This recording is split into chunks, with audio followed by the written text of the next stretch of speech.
of many series of our banking and blockchain program.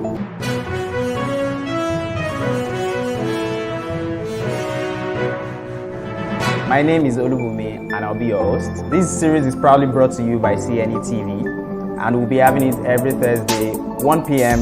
Nigerian time. Banking has experienced significant growth and development over the last few decades. We'll be looking at a lot of topics and we'll be bringing in experts from all around the world to discuss how blockchain can be applied to banking, use cases that can be used for blockchain in banking. Now first, blockchain is not a cryptocurrency.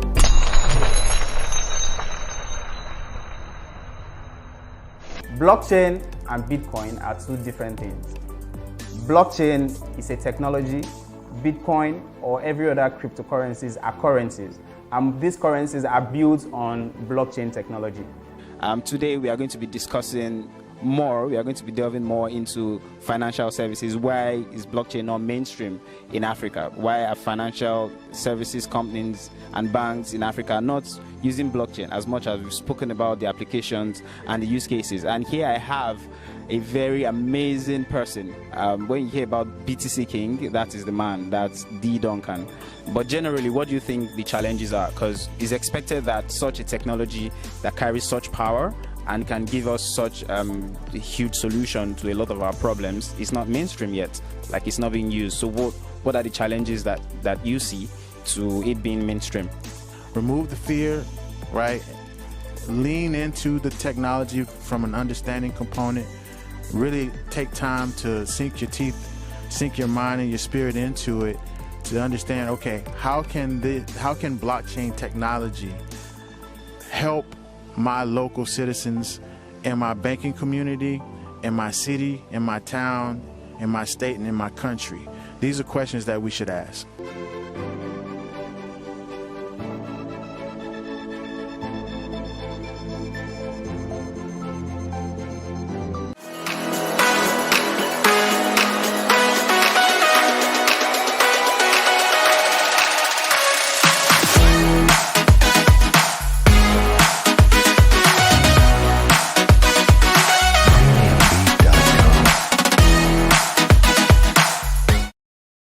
If you're just joining us, you're watching Crypto Daily on CNETv. We've been actually talking about a whole lot from Coin News Extra. That's where we started with on today's edition. We spoke about interesting stories, about 5-6 interesting stories from Coin News Extra. So now we're going to be moving on from Coin News Extra, which is our sister platform, to another media platform. And the media platform we're going to be looking at now is Cointelegraph. So we're going to get interesting stories from Cointelegraph, discuss them, and move on with the show. So the first story we have here from Cointelegraph, it's crypto can erode tax base, Russia's tax boss says. Crypto can erode tax base, Russia's tax boss says.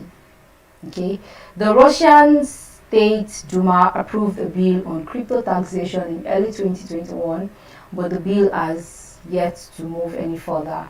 Okay, that's the summary of the story. So let's go straight to the story now. The Russia Federal Taxation Service, FTX, is actively monitoring the cryptocurrency markets to prevent tax evasion. FTX head Daniel Egrove said, cryptocurrency can potentially cause significant erosion to Russia tax base, Egrove argued in a Monday interview with the local publication RBC. Now, the Russian Federal Taxation Service head, Daniel Egrove, in an interview on Monday, which is today, actually said that the platform, that's FTX, is currently actively monitoring the cryptocurrency markets to prevent tax evasion. So right now, they are focused on monitoring the cryptocurrency space, the cryptocurrency markets, because they feel, he personally argues that the cryptocurrency markets and space can potentially cause significant erosion to Russia tax base. So he feels they should actually monitor the cryptocurrency market so as not to get that, so it doesn't cause the significant erosion to the Russia tax base. Now, for cryptocurrency transaction, he still went further to say that cryptocurrency transactions are still traceable and should be reported. So if you are engaged in cryptocurrency in Russia, need to report whatever you're doing, and currently they are actually working to deploy an automated tracking system to process big data volume. So they are working on a way to trace every transaction, everything that is done, like an automated, I beg your pardon, tracking system that will process big data volume. When you get into the digital space, that's what he said. He declared that when you get into the digital space, you still leave a trial somewhere, and it's a matter of time before this trial is identified. So aside monitoring the space, aside monitoring the cryptocurrency market space, they are working to deploy an automated tracking system. Now he's quoting that even in the digital space, you will still leave a trial somewhere. Just like walking on the road and someone is trailing you, the person just keeps following your footstep and footprint and all of that. So he's saying even in the digital space, you would still leave a trial somewhere. Like, okay, you feel like it's not traceable, you're just going smooth and all of that because it's digital, but you would definitely leave a trial somewhere, and it's a matter of time before this trial is actually identified. So with their automated tracking system, is declaring that they would be able to actually trail you and identify exactly what you're doing, because they do not want cryptocurrency to cause significant erosion to the Russia tax base. Now, the official also noted that the FTS is now coming up with ways of responding to crypto tax evasion practices, as the authority looks to curb such activities rather than just identify it. So instead of just, people are so fond of that, okay, we know that this is a problem, every time this is a problem, this is the problem, this is a problem, but you're not doing anything to solve the problem. They don't want to do that. That's the FTS do not want to do that.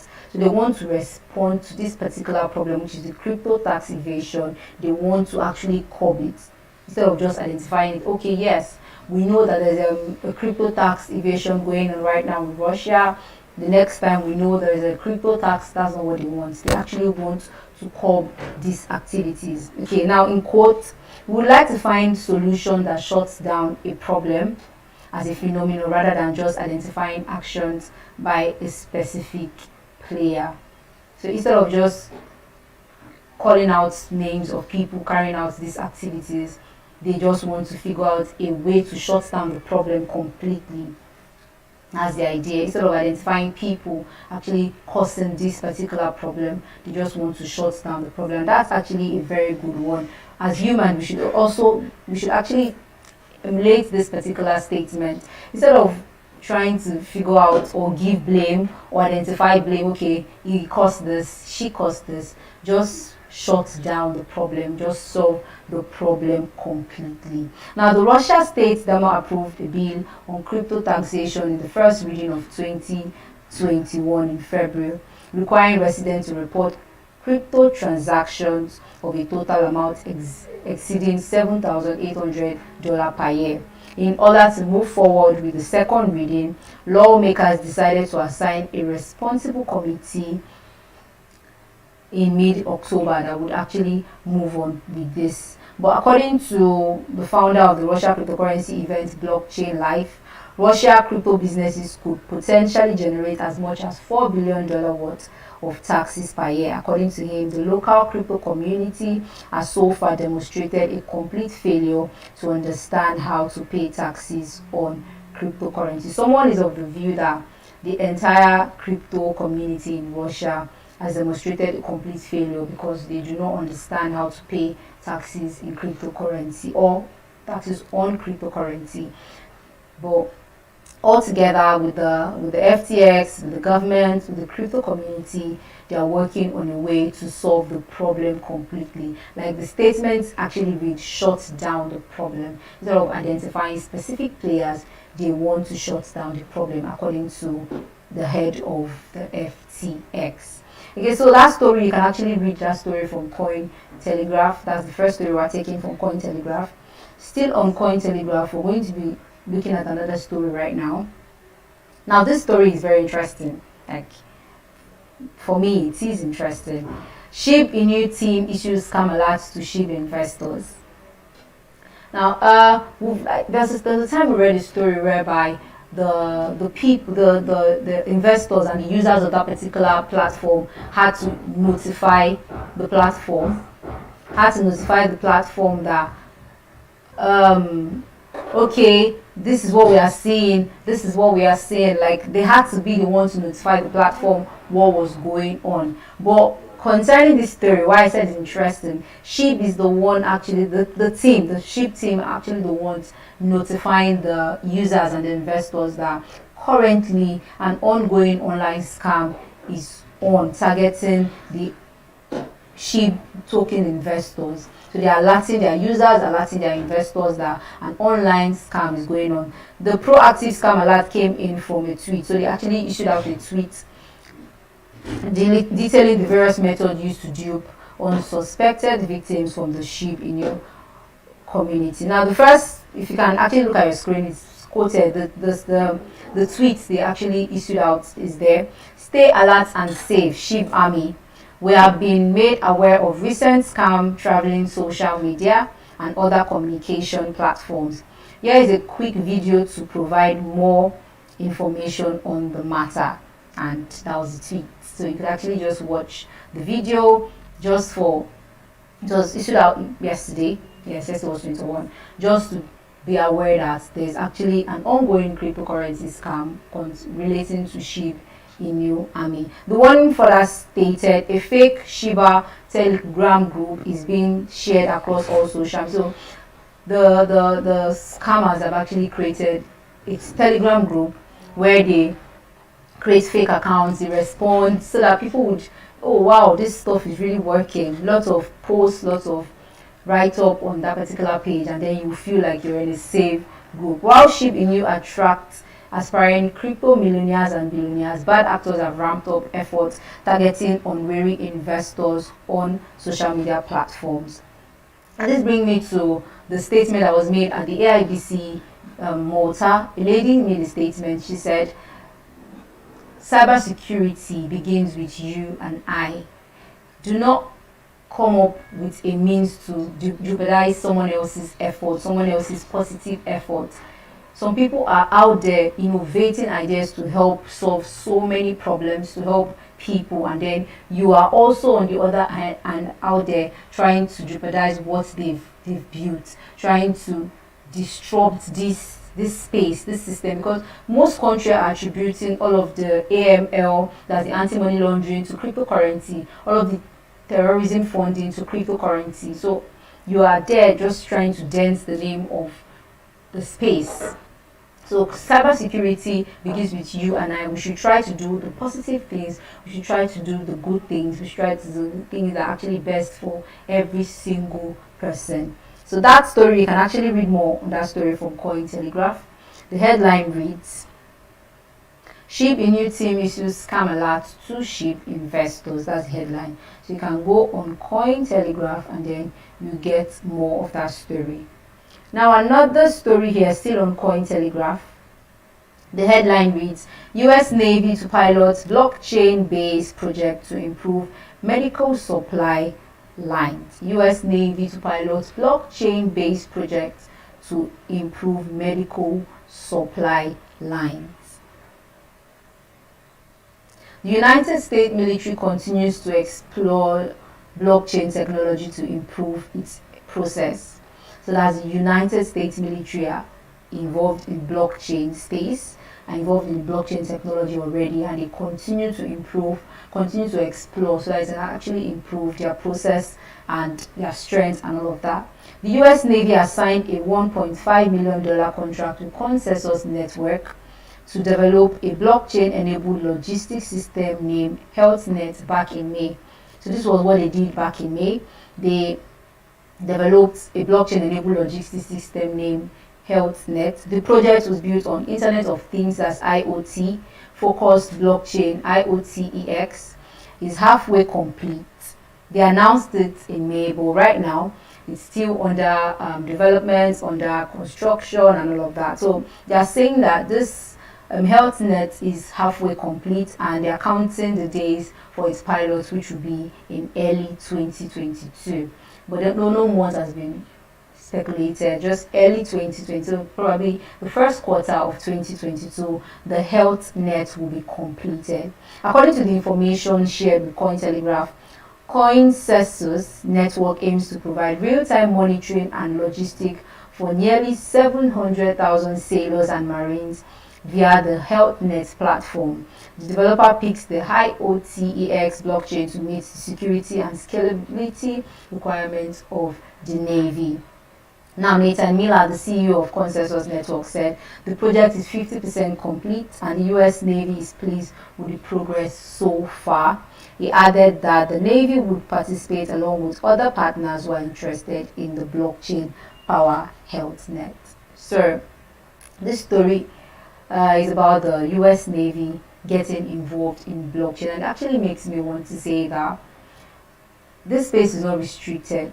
It's not restricted. Blockchain technology is a platform for every particular sector: the education sector, the health sector, the security sector, the government, financial sector, every sector in a country. This blockchain technology can be explored for that particular reason. So we do not need to limit the sector, and the government do not need to restrict this sector, this space, with a lot of regulations. They do not need to. They should actually embrace the blockchain technology so that we can provide solutions to so many things and also make them more better than what it is, more better in quotes than what it is.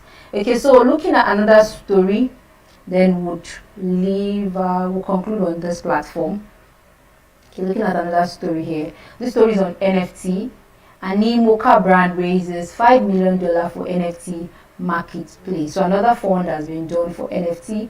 This NFT marketplace is called Quid. Quid is a marketplace for digital collectibles and a subsidiary of Animoca brand. So Animoca brand is the parent company for Quid, and it has raised a total of $5 million in private pre-sale and an initial DEX offering IDO.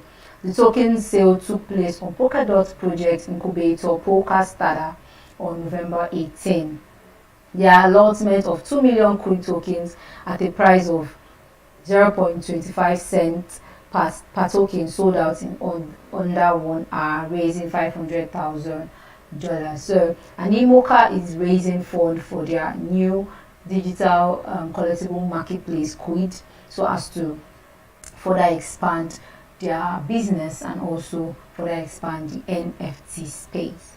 Now we're going to be moving away from Cointelegraph right now. We're going to be moving away from Cointelegraph, and before we do that, we'll go on a very short break.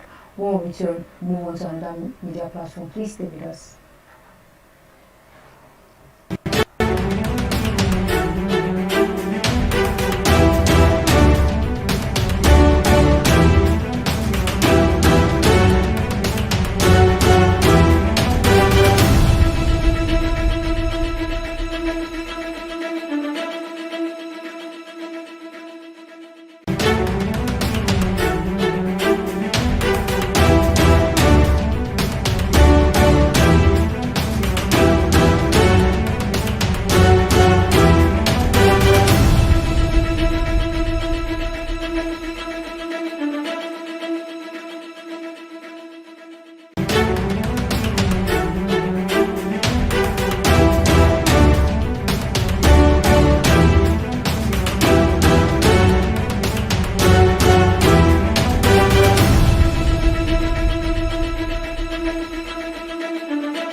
Welcome back. If you're just joining us, this is Crypto Daily on CNETv. It has been an interesting session so far. Lots of happenings and interesting stories on the space. Yes. So now we're going to be moving on from Cointelegraph. Like I said, we're looking at another media platform, CoinDex, and because of our time, we'll just look at one or two stories from CoinDex. But this particular story, you are going to understand what I mean. It's a whole lot.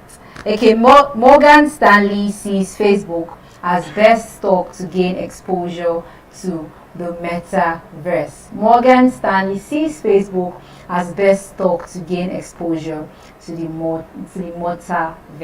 Okay, now let's go straight. The metaverse will likely be the next generation social media streaming and gaming platform and will operate initially as an advertising and e-commerce forum, according to research notes by Morgan Stanley published last week. Now, Morgan Stanley published a statement last week stating that metaverse is likely to be the next generation of social media streaming and gaming platform and would operate initially as an advertising forum. Now, I'm of the view that it's not likely going to be like it's definitely. I believe that metaverse is definitely going to be the next generation of everything. Like if you followed our Saturday OKX Talk, our Saturday program OKX Talk, the amazing guest we had, Miss Victoria actually said, metaverse is the digital world, just like we have the physical world. Metaverse is the digital world, and we can do virtually everything on this space. So metaverse is definitely going to be the next generation of social media, next generation of NFT, gaming, streaming, whatever it is. Metaverse is going to be the next generation. That's what I believe. But according to Morgan Stanley, it's likely going to be the next generation, and it will initially operate as an advertising forum and as an e-commerce forum, that is for online sales and the rest. The addressable US consumer expenditure to monetize its large at $8 trillion, and the bank sees $5 trillion of customer expenditure that could be digitized faster from more immersive experiences. Facebook overweight rated is the most obvious way to invest in the space, according to the reports written by the lead analyst Brain Nowak. And any success it has in building and monetizing the metaverse is all upside and would be another layer cake of the multi-year monetization. Still on the report that was published, the lead analyst Brain believes that Facebook is the most obvious way to invest in the space because Mark Zuckerberg, as Facebook CEO, issued a report a few weeks ago about turning the platform, the company, to Meta and then going into the metaverse space. Now, the Morgan Stanley executive and official believes that Facebook is the most obvious way to invest in the metaverse space, and any success it has building and monetizing the space is all upside and would be another layer of multi-year monetization. So this particular official believes that Facebook going into the metaverse would actually help invest in the space, would actually help the space way more than it is right now.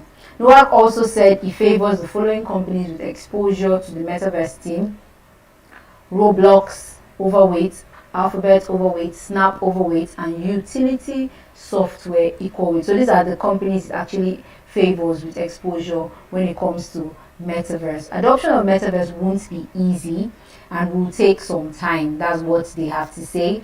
The note cautions, as existing digital media and e-commerce platform are robust and improving all the time, which means that any metaverse will need to partner to drive adoption. So metaverse space actually needs partnership to actually drive adoption, to increase its surging, because we already have digital medias already. We already have things done digitally. A whole lot of things are done digitally, so they would need to partner with all of these people to be able to drive adoption. Adoption of metaverse would not be easy without partnership. That's what this story reads. Okay, American daily users already spent the total equivalent of $11 billion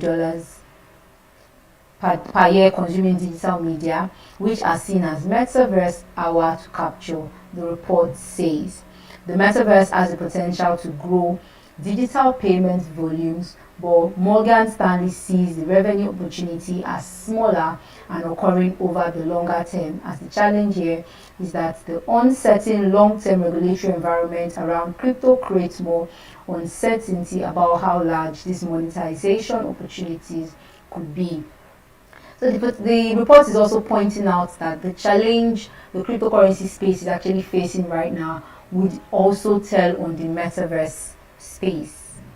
Fact that there are lots of regulations, lots of unfavorable regulations in the space from China, Nigeria, so many countries are not favoring cryptocurrency.